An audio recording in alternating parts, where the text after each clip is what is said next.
कहानी के शुरू में हम एक छोटी बच्ची को देखते हैं जो जंगल में बने एक कैबिन में अपनी फैमिली के साथ छुट्टियां मनाने आई थी। जब वो बाहर खेल रही थी तभी उसके पास एक आदमी आता है और उससे बात करता है। थोड़ी बातें करने के बाद वो कहता है कि यहाँ पर वो बहुत ही जरूरी काम से आया है, एक ऐसा काम जो कि दुनिया बचा सकता है। यहाँ पर दरअसल इस छोटी बच्ची को दो दोस्तों ने एडॉप्ट यानी गोद लिया था। वो दोनों दोस्त एक दूसरे से बहुत प्यार करते थे, एक दूसरे के बगैर जिंदा नहीं रह सकते थे, इसीलिए उन्होंने इस बच्ची को गोद लिया ताकि वो एक अच्छी जिंदगी गुजार सके। वो आदमी छोटी बच्ची से बात तो कर रहा था पर बार बार जंगलों में देख रहा था। तभी हमें तीन और लोग आते हुए दिखाई देते हैं जिनके हाथ में अजीब से हथियार थे। छोटी बच्ची उन्हें देखकर बहुत डर गई थी। वो भागकर अपने कैबिन में जाती है जहाँ पर उसके दोनों डैड्स थे जिनके बारे में मैं आपको पहले ही बता चुकी हूँ। वो दोनों को उस आदमी और उन लोगों के बारे में बताती है जो जंगल से आ रहे थे। ये दोनों भी सुनकर बहुत ज्यादा डर जाते हैं। वो आदमी अब अपने साथियों के साथ बाहर आकर खड़ा हो गया था और इनसे दरवाजा खोलने का कहता है, लेकिन उस बच्ची के दोनों डैड उन्हें देखकर बहुत ज्यादा डर गए थे और उन्हें वहाँ से जाने का बोलते हैं। लेकिन वो आदमी भी बार बार अपने जरूरी काम के लिए बोल रहा था कि वो उन्हें अंदर आने दे क्योंकि उन्हें इनसे बहुत जरूरी बात करनी है। लेकिन एंड्रयू और एरिक दोनों बहुत ज्यादा डरे हुए थे। एंड्रयू के पास उसकी गन भी नहीं थी जो उसकी गाड़ी में बाहर ही रह गई थी, और सबसे बड़ी बात बाहर वाले लोगों के पास हथियार थे, मगर फिर भी वो लोग बार बार इनसे दरवाजा खोलने का कह रहे थे। मगर ये दोनों उन्हें बार बार धमकी देते हैं कि चले जाओ यहाँ से वरना हम पुलिस को कॉल करेंगे। लेकिन यहाँ पर न सिग्नल थे और न ही लैंडलाइन। इन लोगों ने फोन की तार को भी खराब कर दिया था जो बार बार अंदर आने का कह रहे थे। जब उनके पास कोई और रास्ता नहीं होता तो वो अपने हथियार से दरवाजे को तोड़ देते हैं और अंदर आ जाते हैं। एंड्रयू और एरिक उन पर हमला करते हैं, पर अजीब बात ये थी वो लोग तो इन पर हमला कर ही नहीं रहे थे। और इसी लड़ाई में एरिक के सर में चोट भी लग जाती है तो उन्हीं में से एक लेडी उसकी मदद करती है। ये कहती है कि वो एक नर्स है, यानी कि वो आदमी और उसके साथ जो लोग थे वो इन्हें नुकसान पहुंचाने नहीं आए थे। एरिक बेहोश हो गया था और तभी हम यहाँ पर एरिक की पुरानी जिंदगी के बारे में जान पाते हैं जहाँ पर पहली बार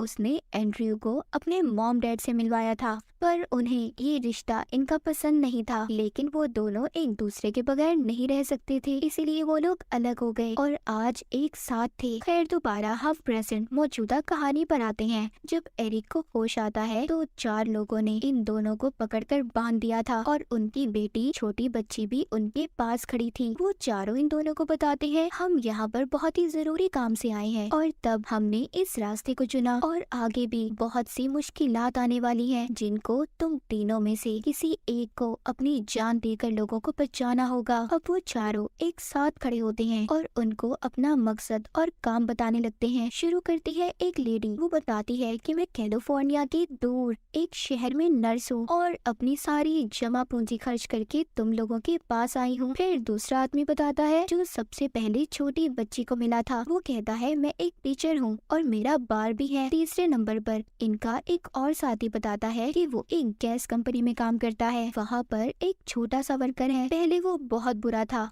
और उल्टे सीधे काम भी किया करता था, पर अब वो ठीक हो गया है और अपनी गलती सुधारने की कोशिश कर रहा है। फिर चौथे नंबर पर लेडी बताती है कि वो एक होटल में शेफ है। ये सारी बातें समझकर एरिक ये समझता है कि ये लोग किसी रिलीजन मजहब से ताल्लुक रखते हैं और इनके फादर ने उन्हें यहाँ इनके पास भेजा है। उनके ऐसे साथ रहने पर ये उन्हें अलग करने आए हैं। उन लोगों का लीडर कहता है जो सबसे पहले छोटी बच्ची को मिला था कि ये सब गलत सोच है तुम्हारी, हम यहाँ पर एक खास मकसद के लिए आए हैं। वो बताता है दुनिया में बहुत बड़ा एपोकलिप्स बर्बादी आने वाली है, सारी दुनिया खत्म होने वाली है, लेकिन अगर तुम तीनों में से कोई एक खुद को कुर्बान कर दे तो सारी आने वाली मुसीबतें तबाहियां रुक सकती हैं। और ये काम तुम्हें खुद करना होगा अपनी मर्जी से। तुम्हारी मर्जी के बगैर कोई भी इंसान तुम्हें नुकसान नहीं पहुंचा सकता, यानी कि तुम्हारे साथ कोई जोर जबरदस्ती नहीं कर सकता। वो लीडर इनको बताता है, हम चारों भी एक दूसरे को नहीं जानते थे, मगर इन तबाहियों के बारे में हमें सपने आने लगे, तो तभी हम चारों मिले क्योंकि हम सबको एक जैसे सपने आ रहे थे। और हाँ, ये बात जान लो, अगर तुम में से किसी एक ने अपनी जान ना दी तो हम चारों तो मर ही जाएंगे, पर साथ साथ सारी दुनिया भी खत्म हो जाएगी, और बचोगे तो तुम सिर्फ 3 लोग, जिनमें तुम दोनों और तुम्हारी बेटी होगी। तुम में से किसी एक ने भी अगर खुद को कुर्बान कर दिया तो सारी दुनिया बच जाएगी। वो लीडर आगे ये भी बोलता है, सबसे पहले नदियाँ डूबेंगी और पानी दुनिया में तबाही फैला देगा, हर तरफ सैलाब होंगे, उसके बाद एक बीमारी फैलेगी जो लोगों की जान ले लेगी, और आखिर में गॉड इस दुनिया को खत्म कर देंगे। पर ये सारी बातें सुनकर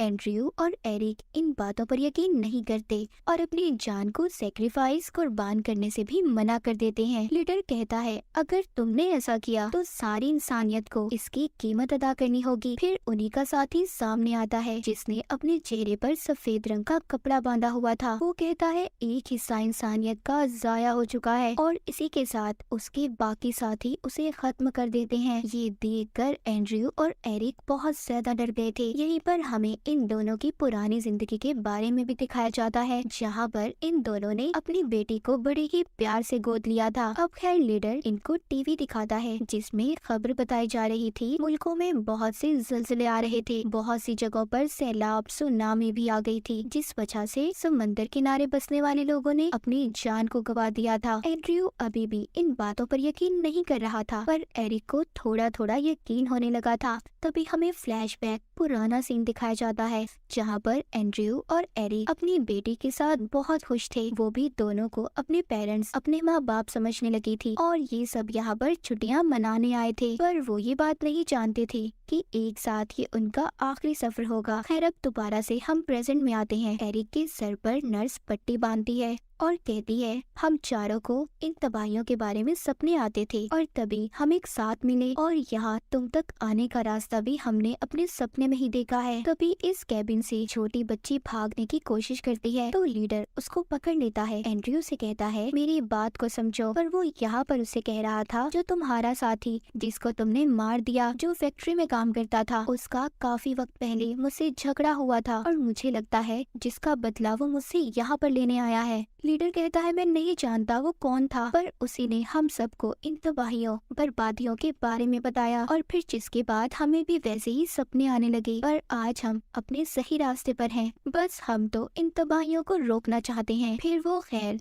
सबको आराम करने का कहता है। तभी वो लेडी छोटी बच्ची को खाना देती है जो शेफ थी, पर छोटी बच्ची चालाकी से एक चाकू एरिक को जाकर देती है और उन लोगों का ध्यान भटकाती है। तभी वो लेडी जो शेफ थी कहती है कि दूसरी तबाही का वक्त आ गया है, मैं अपने बच्चे को बचाना चाहती हूँ जिसको मैंने सपने में बार बार मरते देखा है। तुम लोग मान जाओ हमारी बात। पर अभी भी दोनों इनकी बात नहीं मानते। फिर उस लेडी को मार दिया जाता है, जिसका मतलब साफ था कि उसकी फैमिली खत्म हो चुकी थी, वो भी अब जिंदा रहना नहीं चाहती थी। लीडर उसकी लाश को बाहर रख देता है। फिर जिसके बाद ये दोबारा से टीवी देखते हैं जिसमें बताया जा रहा था कि एक बहुत बड़ी बीमारी फैल रही है, जहाँ बहुत से इलाकों में इस बीमारी से बहुत से लोग मर चुके थे। इनका एक और सपना सच हो चुका था। एंड्रयू यहाँ पर कहता है कि ये सारी पुरानी खबरें हैं, ये लोग झूठ बोल रहे हैं, ये खबरें ये पहले ही जानते हैं क्या होने वाला है और क्या होगा। पर एरिक को इनकी बातों पर थोड़ा थोड़ा यकीन होने लगा था, क्योंकि उसने पहले जिस आदमी को मरते हुए देखा था,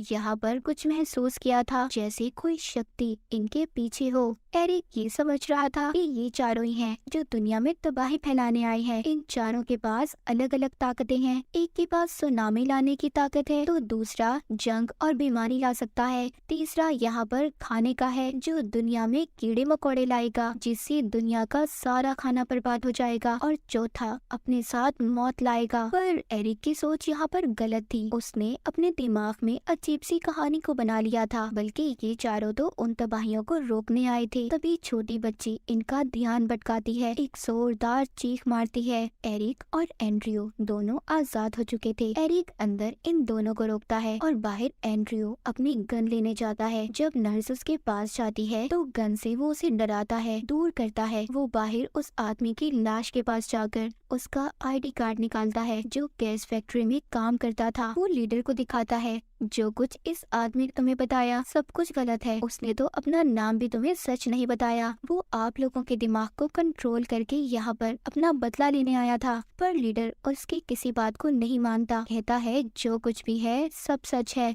जब एंड्रयू के सामने नर्स आती है तो गलती से वो उस पर गोली चला देता है और इनका लीडर उसको तीसरी इंसानियत के नाम पर कुर्बान कर देता है। एंड्रयू को ये आदमी पागल लगने लगा था। ये इसको बाथरूम में बंद कर देता है। तभी उसको गिलास टूटने की आवाज आती है, जिससे उसे ये लग रहा था कि वो भाग गया, पर वो वहीं पर था। वो एंड्रयू पर हमला करके उससे गन छीन लेता है। जब ये हॉल में आते हैं तो टीवी पर खबर चल रही थी कि सभी एरोप्लेन्स खुद ही एक एक करके पानी में गिर रहे हैं और तबाह हो रहे हैं। उसमें बैठे हुए लोग भी मर गए। जो खबर लेडी दे रही थी वो ही इनफास लीडर बोल रहा था। उसको अपने सपने में ये सब पहले से पता था, पर एंड्रयू इन सब पर अभी भी यकीन नहीं कर रहा था। पर एरिक को अब इन बातों पर यकीन होने लगा था, क्योंकि जब इसने इनका पहला साथी मरते हुए देखा था तो तभी उसके पास एक अनजान सफेद रोशनी को देखा था। अब अगली इंसानियत को जज करने का वक्त आ गया था, इसीलिए लीडर अपनी जान दे देता है। जिसके बाद दुनिया में काले बादल छा गए थे, हर तरफ अंधेरा होने लगा था, साथ ही साथ बिजली भी चमक रही थी। एरिक एंड्रयू से कहता है हम दोनों में से किसी एक को कुर्बानी देनी होगी, हम में से किसी एक को अपनी जान देनी होगी। वो चारों यहाँ पर हमारे पास इसलिए आए थे, हमें एक मैसेज देने, हमें इंसानियत को बचाना होगा। उन चारों ने हमें अलग अलग सबक दिया। सबसे पहले ने हमें नफरतों को कैसे खत्म करना है,